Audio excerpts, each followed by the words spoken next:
Assalamualaikum warahmatullahi wabarakatuh. Jumpa lagi bersama channel Sinautek. Kali ini kita akan membahas materi pendidikan agama Islam untuk kelas 10 baik SMA maupun SMK, bab yang ke-13 yaitu meneladani dakwah Rasulullah di Madinah, bagian yang kedua. Strategi dakwah Rasulullah. Yang pertama, dakwah dengan perjanjian. Yang kedua, dakwah dengan mengirim surat atau utusan. Yang ketiga, dakwah dengan nilai-nilai ajaran Islam. Dan yang keempat, dakwah melalui akhlakul karimah. Kita akan membahasnya satu persatu. Yang pertama, dakwah dengan perjanjian. Salah satu perjanjian yang disepakati adalah perjanjian Hudaybiyah. Perjanjian Hudaybiyah antara umat Islam Madinah dan kaum kafir Makkah, yang isinya pertama, selama 10 tahun diperlakukan gencatan senjata antara kaum Quraisy penduduk Mekah dan umat Islam penduduk Madinah. Yang kedua, orang Islam dari kaum Quraisy yang datang kepada umat Islam tanpa seizin walinya hendaklah ditolak oleh umat Islam. Ketiga, kaum Quraisy tidak akan menolak orang-orang Islam yang kembali dan bergabung dengan mereka. Keempat, tiap kabilah yang ingin masuk dalam persekutuan dengan kaum Quraisy atau dengan kaum muslimin dibolehkan dan tidak akan mendapatkan rintangan. Dan yang kelima, kaum muslimin tidak jadi mengerjakan umroh saat itu, mereka harus kembali ke Madinah dan boleh mengerjakan umroh di tahun berikutnya. Yang kedua, dakwah dengan mengirim surat atau utusan. Surat yang dibuat oleh Rasulullah diberi stempel yang terbuat dari perak yang bertuliskan Muhammad Rasulullah. Surat tersebut ditunjukkan kepada para raja. Yang pertama, Ashammah bin Al-Aijar, Raja Habasyah. Surat tersebut diantarkan oleh Amr bin Umayyah dan beliau menerima seruan Rasulullah dengan memeluk agama Islam. Yang kedua, Muqawqis, Raja Mesir. Surat ini dibawa oleh Hatib bin Abu Balta'ah. Dalam surat balasannya, Muqawqis mengakui kerasulan Rasulullah walaupun tidak secara eksplisit menyatakan Islam. Yang ketiga, Kisra atau gelar Raja Persia. Kurir yang menyampaikannya adalah Abdullah bin Huzafah As-Sahmi. Kisra menolak mentah-mentah seruan Rasulullah dan merobek-robek surat Rasulullah SAW. Keempat, Kaisar Heraklius dari Romawi. Surat diantar oleh Dihyah bin Khalifah Al-Kabi. Kaisar Heraklius mengakui kebenaran ajaran Islam, hanya sayangnya tidak mengikrarkannya. Kelima, pemimpin Bahrain Al-Munzir bin Sawa. Kurirnya adalah Al-A'la bin Al-Hadrami. Penguasa tersebut meminta Rasulullah untuk menulis kembali menjelaskan tujuan pengiriman surat. Yang keenam, pemimpin Yamamah Hauzah bin Ali Hanafi. Surat diantar oleh Salid bin Al-Amiri.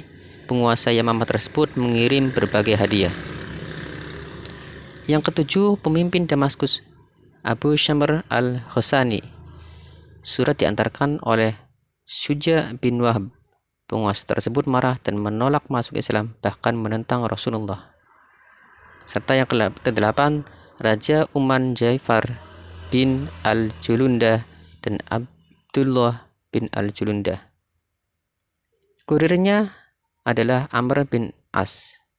Setelah terjadinya perdebatan dengan Amr bin As, akhirnya sang raja dan adiknya menyatakan memeluk Islam. Selain mengirim surat, Rasulullah juga mengirim utusan untuk mengajarkan Islam seperti kepada Mu'az bin Jabal dan Abu Musa al-Asy'ari yang diutus ke Yaman dan Khalid bin Walid diutus ke Najran. Strategi yang ketiga yaitu dakwah dengan nilai-nilai ajaran Islam. Pada tahun pertama Hijriah, adanya syariat azan yaitu panggilan sholat yang dikumandangkan 5 kali sehari. Pada tahun yang kedua Hijriah, turunnya izin berperang, aturan pembagian rampasan perang, perintah puasa di bulan Ramadan, perintah mengeluarkan zakat, perpindahan arah kiblat dari Baitul Maqdis ke Baitullah, serta perintah sholat Idul Fitri dan Idul Adha. Yang ketiga, pada tahun ketiga Hijriah adanya larangan meminum khamr. Dan pada tahun ke-5 Hijriah adanya perintah berhaji serta perintah mengenakan hijab bagi wanita. Adapun pada tahun yang ke-6 Hijriah turunnya ayat tentang tayamum dan sholat khauf. Untuk hal-hal yang tidak dijelaskan secara rinci dalam Al-Quran, maka Rasulullah Shallallahu Alaihi Wasallam menjelaskannya melalui hadis. Strategi yang keempat yaitu dakwah dengan akhlakul karimah. Konsep tabligh dan dakwah Rasulullah. Yang pertama disampaikan dengan perkataan sesuai yang diperintahkan Allah Subhanahu wa taala dalam Al-Qur'an. Yang kedua, tidak berkata kasar yang dapat membuat seseorang sakit hati. Yang ketiga, tidak memaksakan kehendak. Keempat, mengedepankan toleransi dan menghargai perbedaan. Yang kelima, tidak mencaci maki kelompok lain yang tidak sepaham meskipun dianggap kelompok sesat. Serta yang keenam, mengedepankan keteladanan dalam kehidupan, baik dalam keluarga maupun dalam bermasyarakat. Substansi dakwah Rasulullah SAW di Madinah. Yang pertama, semangat persaudaraan sesama umat Islam. Kedua, mengembangkan toleransi yang tinggi. Ketiga, mendirikan pemerintahan dan membangun masyarakat Islam. Keempat, menerapkan ajaran Islam yang rahmatan lil alamin. Serta yang kelima, menyebarkan dakwah Islam ke seluruh penjuru dunia. Periodisasi dakwah Rasulullah Shallallahu Alaihi Wasallam di Madinah. Yang pertama, tahapan masa sulit. Yang kedua, tahapan masa perdamaian. Dan yang ketiga, tahapan masa kesuksesan. Kita akan bahas satu persatu. Yang pertama, tahapan masa sulit. Yang pertama, terjadi hijrah secara besar-besaran umat Islam ke Madinah tanpa membawa apapun karena kekejian kafir Quraisy. Yang kedua, terjadinya perang Badar tepatnya pada tanggal 17 Ramadan. Ketiga, terjadinya perang Uhud yang terjadi pada bulan Sya'ban tahun ketiga Hijriah. Keempat, tahun keempat Hijriah nyaris terjadi perang dengan Bani Nadir karena konspirasi ingin membunuh Nabi Sallallahu Alaihi Wasallam. Kelima, Yahudi Bani Nadir melanggar piagam Madinah dan akhirnya mereka terusir dari kota Madinah. Tahun kelima Hijriah terjadi perang Khandaq atau yang sering disebut dengan perang Parit. Kemudian pada tahun ke-6 Hijriah Rasulullah beserta 1.500 orang berangkat ke Mekah untuk umroh. Namun umroh tersebut tidak terlaksana dan terjadilah perjanjian Hudaybiyah yang isinya telah dibahas pada bagian awal tadi. Tahapan masa perdamaian. Yang pertama, terjadinya perjanjian Hudaybiyah yang isinya adanya gencatan senjata selama 10 tahun yang mana dimanfaatkan oleh Rasulullah SAW untuk berdakwah. Yang kedua, tahun ke-8 Hijriah terjadi perang Mu'tah karena utusan Rasulullah Al-Haris bin Busra ditangkap dan dibunuh oleh tentara Romawi.